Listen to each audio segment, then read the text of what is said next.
ಬಯಸುತ್ತೇನೆ. ಧರ್ಮಪರನಾದ ಆ ಯುಧಿಷ್ಠಿರನು ದುರ್ಯೋಧನನ ಅನಂತ ಅಪರಾಧವನ್ನು ದಂಡಿಸಬಹುದು. ಆದರೆ ನಾನು ಮಾತ್ರ ಕ್ಷಮಿಸುವುದಿಲ್ಲ.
ಈಗ ಈ ತರ ಸಮಾಧಾನ ಮಾಡಿಸುವುದು ಎಂತವರೆಗೂ ಮತ್ತಾರಿಂದ ಅವಶ್ಯಕತೆ.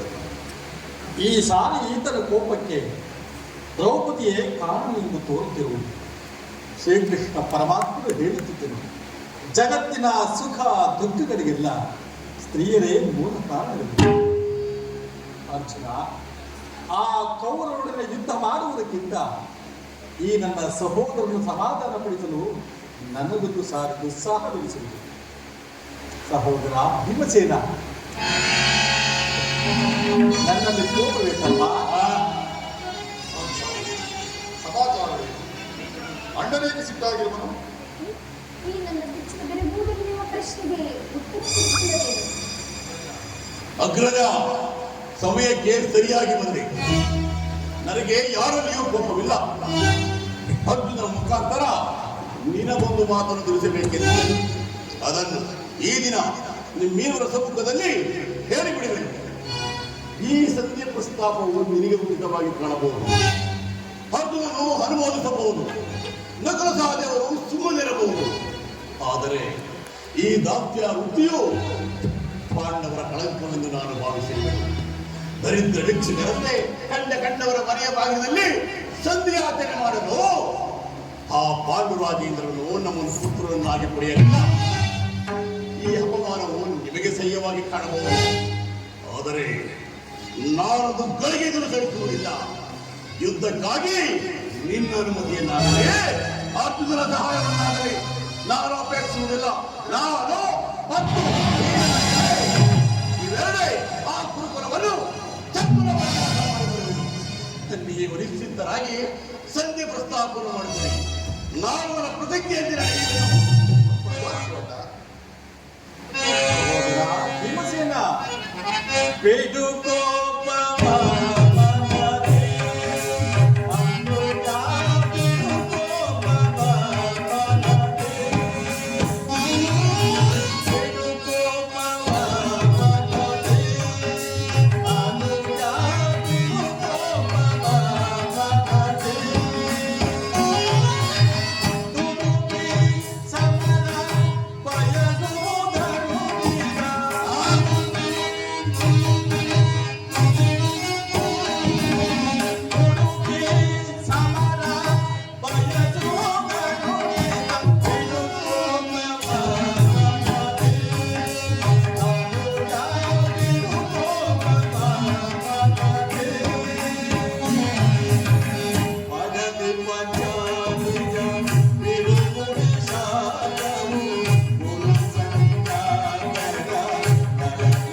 ಭೀಮಸೇನ ನನ್ನಲ್ಲಿ ಕೋಪವೇ ತಮ್ಮ.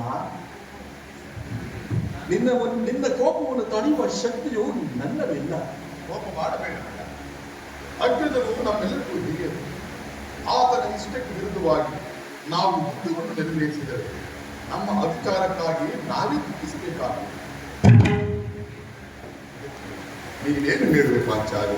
ಧರ್ಮದಿಂದ ಹಂಬಲಿಸುತ್ತಾ ಕ್ಷತ್ರಿಯ ಧರ್ಮವನ್ನೇ ಮರೆಯುವುದು ನಮಗೆ ಉಚಿತವಲ್ಲ ಸ್ವಾಮಿ. ದ್ರೌಪದಿ, ಯುದ್ಧದಂತೆ ಶಾಂತಿಯ ರಕ್ಷಣೆಯು ಕ್ಷತ್ರಿಯನ ಕರ್ತವ್ಯ. ನಾವು